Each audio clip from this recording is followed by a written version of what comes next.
Wena mfana. Bala. Wenzani? Ngidashizile. Ngibona ukuthi umle. Umalume. Stop izibi zakho.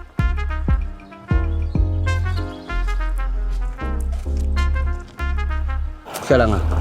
Phezulu ngapha. Asana.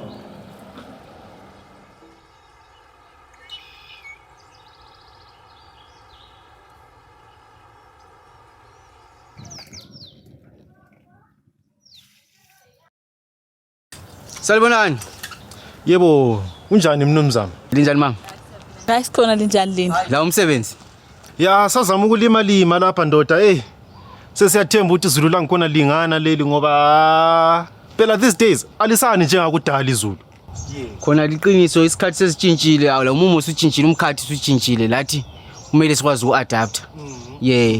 Yindaba engize ngaza lapho ukuthi sixoxisane nje. Ayigama nguZakaria. I'm from Environmental Control Agency. Asingeni baba Zakaria. Okwenza nje kube lo tshintsho lama-rain patterns yindaba nale pollution ebuya in form of gas emission.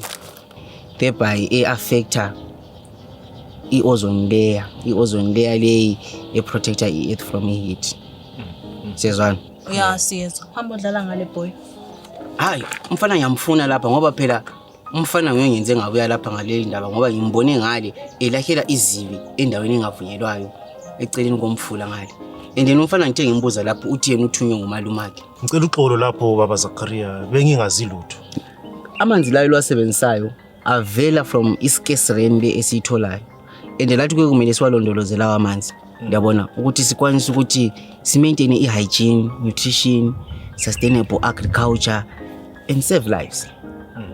Lingalahi izibi around rivers like njengokuthi umfana ade senzani lapha. Nantshela bona ukuthi emfuleni kulezi nanakazana ezihlala phakathi kule nhlanzi la kunye lokho. So nxa wena suya like izibi phakathi lapha nantshela bona inyamazana ezane eziphakathi ziyagcina zisifa. So ke kumele sivikele khona ukuthi silakhele izibi ngaphi imanzini wona lawo. Remember, actions speak louder than words. Saving water saves lives, and it begins with you. Siyabonga. Zakaria went on to initiate a community cleanup campaign with the main focus being water sources and their surroundings, and the results were overwhelming.